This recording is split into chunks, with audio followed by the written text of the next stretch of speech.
नमस्कार, मैं अजय सिंघर। आज आप सभी की मुलाकात करवाता हूं अपनी स्टूडेंट भारती यादव से, जिन्होंने DSSB PRT एग्जाम को क्रैक किया और अब वो दिल्ली में परमानेंट गवर्नमेंट टीचर के रूप में काम कर रही हैं।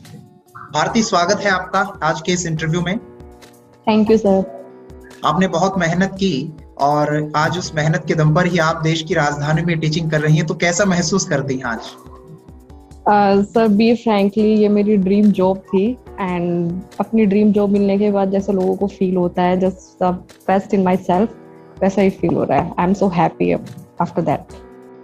तो जब आपका एग्जाम क्लियर हुआ उसके बाद में आपने बताया कि सर काफी अच्छा फील कर रही हूँ, आज मैं टीचिंग कर रही हूँ, आपकी ड्रीम जॉब थी, तो आगे भी कोई सपने हैं या फिर बस यहीं तक रुक जाना है? नहीं सर, आगे भी है। मेरी बीएड कंप्लीट हो चुकी है in special education and CTET paper 2 भी काफी हद तक क्लियर है, क्योंकि जॉब करते करते मैंने एग्जाम दिया था। तो मैंने जो कोई प्रोफेशनली प्रिपरेशन नहीं की थी, लेकिन जो पहले जो प्रिपरेशन की थी वो मुझे इतनी काम आई कि मेरा सीटेट पेपर 2 क्लियर हो चुका है। तो obviously I am just waiting for special educator TGT और देन डेफिनेटली मैं उनके लिए अप्लाई करूंगी। तो तब मैं बहुत अच्छे से प्रिपरेशन करके एग्जाम दूंगी। तो साथियों, आज इस इंटरव्यू की शुरुआत में ही हम लोगों को यह भी पता चल चुका है कि अगला इंटरव्यू हम भारती यादव के साथ में कब करेंगे, जब वो TGT स्पेशल एजुकेटर के तौर पर ज्वाइन कर चुकी होंगी। तो अभी हम लोग अपने इस इंटरव्यू को आगे बढ़ाते हैं और भारती यादव की जो जर्नी रही है उस पर बातचीत करेंगे। तो भारती, आपका क्या कहना है, DSSB के जो टीचिंग एग्जाम्स हैं उनको क्रैक करना मुश्किल है या आसान है? सर ऑनेस्टली मुश्किल है। हम बिल्कुल ये डिनाई नहीं कर सकते कि इजी है या ऐसे ही हो जाएगा, ऐसा कुछ भी नहीं है, बहुत मुश्किल है। तो आपका क्या कहना है कि यहाँ पर जो DSSB PRT का एग्जाम आता है उसमें कितने सब्जेक्ट रहते हैं, कितना टाइम आपको मिलता है, नेगेटिव मार्किंग होती है या नहीं? थोड़ा आप अपना एक्सपीरियंस बताएं। जो PRT DSSB का एग्जाम आता है सर, वो 200 मार्क्स का होता है और वो 2 पार्ट्स में डिवाइड होता है, part A and part B। तो पार्ट A जो है वो 5 सब्जेक्ट्स में डिवाइड होता है, GK, maths, reasoning, English and Hindi. और जो पार्ट सेकंड होता है वो हमारा टोटली एजुकेशनल साइकोलॉजी पे डिपेंड होता है, जिसमें हमारी साइकोलॉजी, टीचिंग एप्टीट्यूड, एजुकेशन, जो हमारी जो एजुकेशनल पॉलिसीज और स्कीम जो भी आते हैं उसमें सब कुछ आ गया। उसका कोई एक पर्टिकुलर या डेफिनेट सिलेबस नहीं है। और अगर हम पार्ट 1 की बात करें तो उसमें GK वो एक ऐसा सब्जेक्ट है कि उसकी कोई लिमिट नहीं है। तो वो तो हम जब स्कूल में फर्स्ट डे जाते हैं तब से हमारी GK जो है वो बढ़नी शुरू हो जाती है। वो वहाँ से शुरू होकर और जो हम एग्जाम टाइम में बैठते हैं तब तक GK चलती है। और अगर हम बात करें हिंदी की तो वो जस्ट ग्रामर पोर्शन होता है, उसमें प्योर ग्रामर आती है हमारी, जो हम स्कूल में बचपन से या आई थिंक 5th 6th या अब तो 2nd 3rd क्लास से भी हम छोटी छोटी चीज़ें बच्चों को सिखाना शुरू कर देते हैं, जस्ट वो ग्रामर आती है। एंड मैथ्स में हमारे जो बेसिक कंसेप्ट आते हैं और मोस्टली वो कंसेप्ट 8th क्लास या 9th क्लास तक लेवल के रहते हैं, जस्ट बेसिक थिंग्स जो हम स्कूल में सीखते हैं वो सब आते हैं। एंड उसके बाद रीजनिंग सर ऑब्वियसली कोई ऐसा सब्जेक्ट नहीं होता हमारी स्कूलिंग में, तो उसके वो हम अपना स्कूल कंप्लीट करने के बाद ही सीखते हैं। एंड इंग्लिश में अगर बात करें तो सर इंग्लिश में मैं अपना पर्सनल एक्सपीरियंस बताती हूँ, थोड़ी सा सबसे डिफिकल्ट सा सब्जेक्ट लगता है इंग्लिश, पर उसको अपनी डिफिकल्टीज दूर करने के लिए इंग्लिश अगर किसी की वीक है या नहीं आती तो मैं उन्हें सिर्फ इतना सजेस्ट करूंगी कि इंग्लिश में बहुत ज़्यादा आपको एफर्ट या बहुत ज़्यादा टाइम लगाने की जगह आप इंग्लिश में सिर्फ ग्रामर कीजिए। फॉर एग्जाम्पल, अगर कोई वॉइस आती है, कोई नरेशन आती है या कोई टेंसेस से रिलेटेड कोई एरर आती है, आप उसको अच्छे से अटेम्प्ट कर सके। सेकंड, जो वोकैब आती है वो आपकी है कि थोड़ा थोड़ा करते रहिए, ऐसा नहीं है कि उसे ना कीजिए, थोड़ा थोड़ा करते रहिए, लेकिन ये है कि उसके पीछे ही मत लगे रहिए कि हाँ इंग्लिश में ही आपको 20 में से 20 लाने हैं, ऐसा कुछ नहीं है।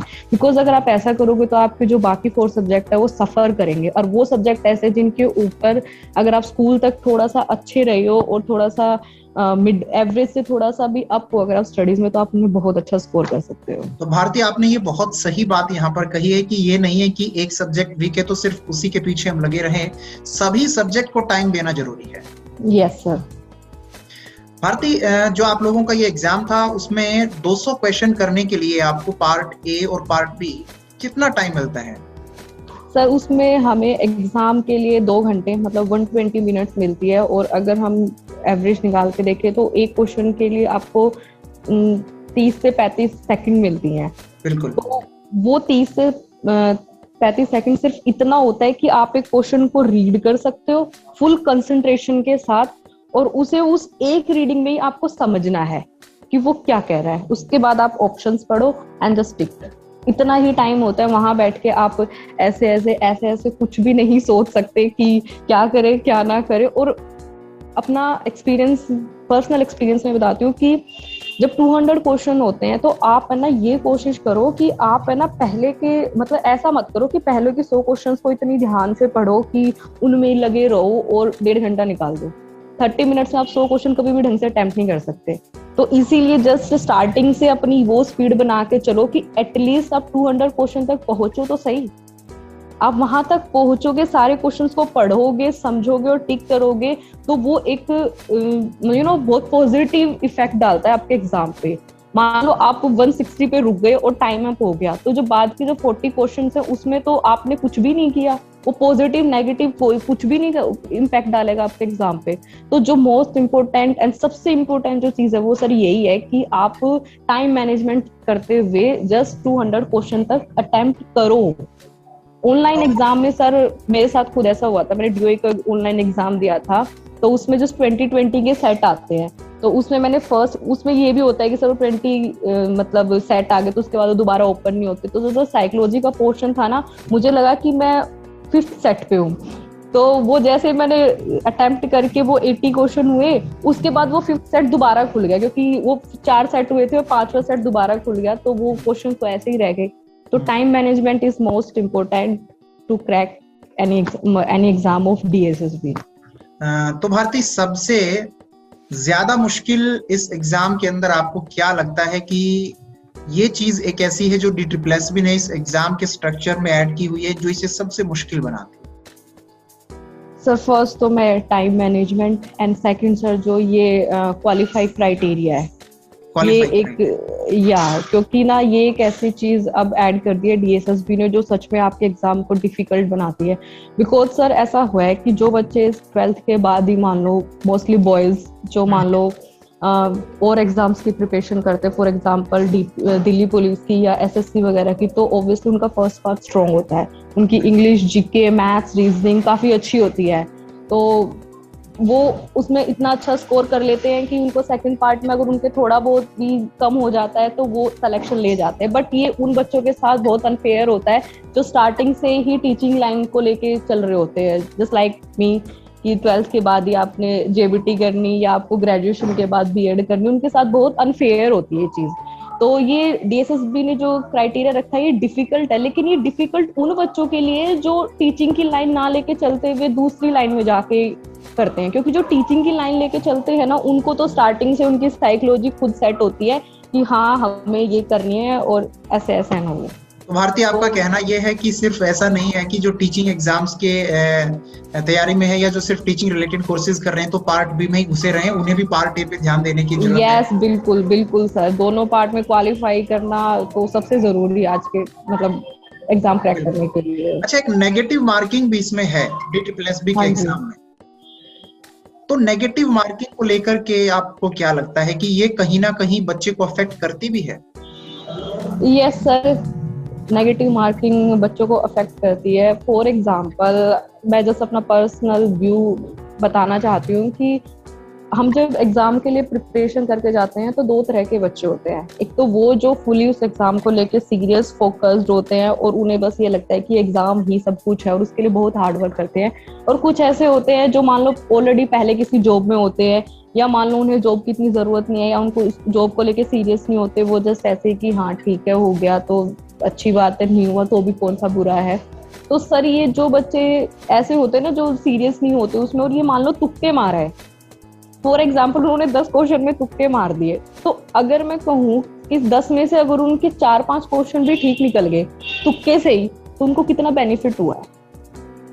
और सर जैसे अगर मान लो जो बच्चे प्रिपरेशन करके जा रहे हैं, अगर उनके साथ में मतलब ऐसा हो कि वो ऐसे तुक्के मारे या जो करे, मैं तो ये कहती हूँ कि सर अपना मतलब अपने अकॉर्डिंग की तुक्के जरूर मारने चाहिए। अगर आपने 10 क्वेश्चन में तुक्के मारे हैं और मान लो आपके 8 क्वेश्चन गलत है, आपकी किस्मत खराब है, 8 क्वेश्चन गलत है और 2 सही है, तब भी आप वहीं हो, आपको कोई इफेक्ट नहीं कर रहा है। लेकिन भारतीय तुक्के भी तो वही लगा सकते हैं ना जिन्होंने तैयारी की होगी, थोड़ा बहुत आइडिया जिसे है। यस यस सर, उसके लिए मैं सबको सजेस्ट करती हूँ। फॉर एग्जांपल मेरे यंगर ब्रदर्स है, तो वो अभी DSSB की प्रिपरेशन कर रहे हैं PRT के लिए, कि क्वेश्चन पढ़ के ना आपको इतना समझ आ जाता है कि क्वेश्चन अटेम्प्ट करना है या नहीं करना।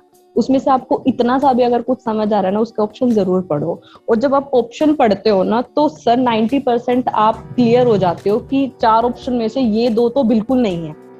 बिल्कुल। अगर वो क्वेश्चन नॉलेज बेस्ड नहीं है, अंडरस्टैंडिंग बेस्ड है, तो आप 90% श्योर हो जाते हो कि ये 2 ऑप्शन तो बिल्कुल नहीं है। तो आपको जो तुक्के मारने के लिए बचते हो, आपके पास 2 ही ऑप्शन बचते हैं। और अगर ऐसा है तो 2 में से भी ना आपको कहीं ना कहीं लगता है कि हाँ ये नहीं तो ये तो हो ही सकता है, तो उसमें मेरे को ऐसा लगता है कि 2 ऑप्शन में आपको जरूर तुक्के मारने चाहिए। बिल्कुल। तो वही भारती ने यहाँ पे बताया कि जो है 4 में तुक्का ना लगाएं, जिसमें 2 पे आप लोगों को लगता है उस पे तुक्के लगाए जा सकते हैं। बिल्कुल सर, बिल्कुल सही बात। भारती, एक बात मैं आपसे पूछना चाहूंगा। हाँ जी सर। कि आपने अपनी तैयारी के दौरान कौन सी न्यू हैबिट डेवलप की थी? बहुत सारे जो स्टूडेंट्स अब जो तैयारी कर रहे हैं, पहले आप तैयारी करती थी, अब बाकी आपकी तरह और बहुत सारे स्टूडेंट्स हैं जो मेरे साथ में मिलकर तैयारी कर रहे हैं, वो लगातार मुझसे पूछते रहते हैं क्लासेस में भी और वैसे भी कभी फोन वगैरह पे, कि हम कौन सी ऐसी हैबिट अपनी डेवलप करें जिससे हमारा एग्जाम क्रैक हो जाए। तो आपने कोई नई हैबिट ऐसी डेवलप की थी जो एग्जाम क्रैक करने में आपके लिए हेल्पफुल रही? Yes sir, first of all तो रेगुलर स्टडी। आपको जो आपने दिन में क्लासेस में पढ़ा है या जो आप प्लानिंग अपनी बनाते हो कि मुझे आज ये पढ़ना है, ये टॉपिक कवर करना है, उसे उसी दिन कंप्लीट करो। वो बहुत ज़रूरी है कि सर आप रेगुलर स्टडीज़ करते रहो, बिकॉज रेगुलर स्टडी करने का ना सर बहुत बेनिफिट होते हैं। आप मोटिवेटेड रहते हो, आपके अंदर कॉन्फिडेंट डेवलप होता है। आप जो लोगों के जो नेगेटिव थॉट्स होते हैं जो आपके दिमाग में डाल देते हैं, ये ऐसे नहीं होगा वैसे नहीं होगा, उनसे दूर रहते हो। और सर रेगुलर स्टडी के लिए अगर मैं अपनी बताऊं तो जैसे घर पे ऐसा नहीं है कि पर्सनल स्पेस नहीं था, पर्सनल स्पेस था, but I am not thinking कि मैं इतनी मोटिवेटेड थी कि मैं घर पे रह के सारा दिन पढ़ सकती थी। बिकॉज कभी कोई आ रहा है, कभी कोई आ रहा है, कभी खुद सर ऐसा मन हो जाता था कि बस 1 घंटे बाद की बहुत हो गया, अब नहीं हो रहा मुझसे, थकान फील होती थी। तो सर उसका अल्टरनेट निकालने के लिए मैंने लाइब्रेरी ज्वाइन करी। और लाइब्रेरी ज्वाइन करने के बाद मैंने फर्स्ट टाइम ही लाइब्रेरी ज्वाइन करी थी, DSSB एग्जाम था तब। और वो लाइब्रेरी ज्वाइन करने के बाद आई जस्ट फील कि library is one of the best option, because वहाँ पे सभी बच्चे पढ़ रहे होते हैं और सबको देख देख के ना आपको खुद फील होता है कि हमें भी पढ़ना चाहिए। आपको वहां देख के समझ आता है कि कंपटीशन बहुत है, don't take it too light और इजी। तो वहां जाके ना आप दूसरों को देख देख के पढ़ रहे होते हो, आपकी सिटिंग की जो टाइमिंग है वो बढ़ जाती है। आपको थकान फील हो रही है, भूख लग रही है, जस्ट 15 मिनट का ब्रेक लो, उसके बाद दोबारा पढ़ो। तो सर वो बहुत अच्छा फील कराता है। और सर लाइब्रेरी में पढ़ते हुए ना मैं यूं नहीं कहती कि मैंने लाइब्रेरी में बैठ के 1-1.5 महीना जो पढ़ा है वो सारा का सारा एग्जाम में आया, ऐसा बिल्कुल नहीं हुआ। लेकिन उस दौरान जो भी मैं पढ़ती थी ना, वो मुझे बहुत ज्यादा पॉजिटिव, कॉन्फिडेंट, मोटिवेटेड, ये सब चीजें रखता था और स्ट्रेस से दूर रहते थे। क्योंकि मेरे साथ तो सर ऐसा होता था कि अगर मैं कुछ ना करूं तो मुझे स्ट्रेस फील होता था, मैं खुद से डिसअपॉइंट रहती थी। लेकिन मैं कुछ भी पढ़ूं, कुछ भी नॉलेज मेरी गेन हुई है, तो वो मुझे बहुत ज्यादा गुड फील कराती थी। भारती, प्रीवियस ईयर से भी आपने प्रैक्टिस की होगी, प्रीवियस ईयर के जो पेपर हैं, क्या उनसे अब जो स्टूडेंट्स तैयारी कर रहे हैं उन्हें भी प्रैक्टिस करनी चाहिए? यस सर, बिल्कुल करनी चाहिए। इवन मैं कहूंगी कि उन्हें अपनी जो शुरुआत है, एक बार एक नज़र जो है वो प्रीवियस पेपर में एक नज़र मतलब पढ़ के उनको उसके बाद ही शुरू करनी चाहिए। बिकॉज प्रीवियस पेपर जो है वो आपको एक आइडिया दे देते हैं कि किस लेवल का एग्जाम है, कैसे क्वेश्चन आते हैं, कैसे आ सकते हैं, कैसे कैसे टॉपिक है रिलेटेड है, कितना आपको पढ़ना चाहिए, किस लेवल का मैथ होता है, किस लेवल की हिंदी होती है। तो वो आपको एक आइडिया दे देते हैं about the exam. And sir अगर पार्ट बी की बात करें एजुकेशन साइकोलॉजी की, तो सर उसमें जो लास्ट टाइम हमारा एग्जाम हुआ था 2018 में, तो वो मेरी जो शिफ्ट थी वो 13 अक्टूबर को थी, तो हमें, और जो फर्स्ट शिफ्ट थी वो 30 सितंबर को थी। तो उसमें जैसे हमने वही आइडिया लेने के लिए जब पेपर पढ़ा तो वो जस्ट पता लगा कि एजुकेशन साइकोलॉजी जो है वो अलग ही लेवल की आई है। तो उसमें जैसे तैसे पता लगा, NIOS का सिलेबस था, तो हमने जस्ट वो जितने भी 7-8 दिन थे बीच में, जस्ट वो जितना हो सका उतनी पढ़ाई की। बट सर ऐसा मतलब मुझे ऐसा फील हुआ कि 7-8 दिन में NIOS का इतना ज्यादा सिलेबस है, आप 7-8 दिन में कवर नहीं कर सकते। आई थिंक मैं तो कर नहीं सकती, कोई बहुत ज्यादा इंटेलिजेंट बच्चा हो तो शायद वो कर सकता है, लेकिन उससे जो हमने पहले जितना कुछ पढ़ा होता है ना एजुकेशन साइकोलॉजी का, वो भी हमारे बहुत काम आया, बहुत ज्यादा, क्योंकि उसमें बहुत सारी चीजें थी जो आपस में कनेक्टेड थी।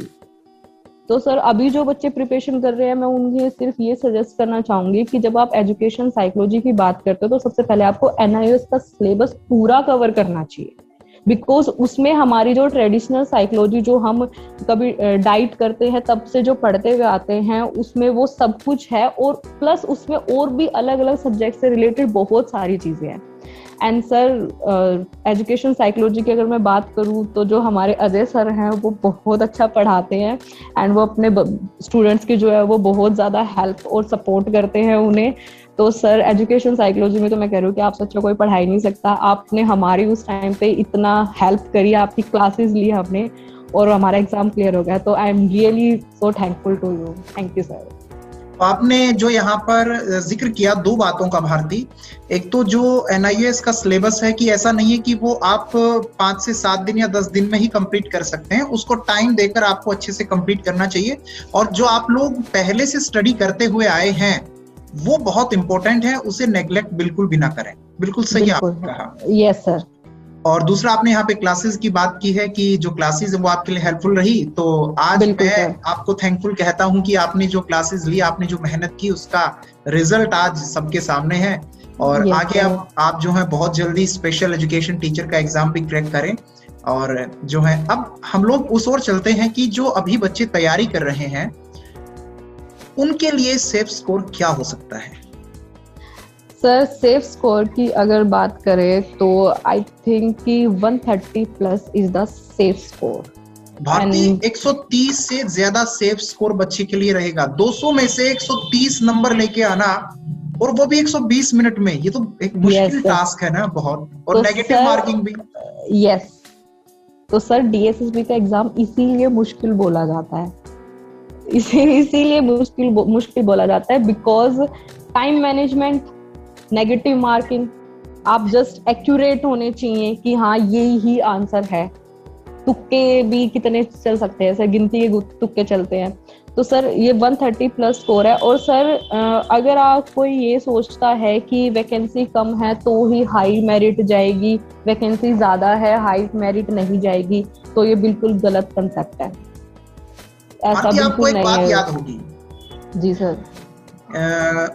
मैं क्लासेस में अक्सर कहा करता था कि सिर्फ ये नहीं है कि मेरी क्लासेस से ही आपका एग्जाम क्रैक हो जाना है, आपको प्रैक्टिस भी करनी पड़ेगी। बहुत सारे स्टूडेंट्स जो हैं वो मुझसे पूछते हैं अक्सर कि सर सिर्फ क्लासेस ले लें, सिर्फ क्लासेस ले लें तो क्या फायदा रहेगा, और प्रैक्टिस वो बिल्कुल भी ना करें, तो क्या ये सही है?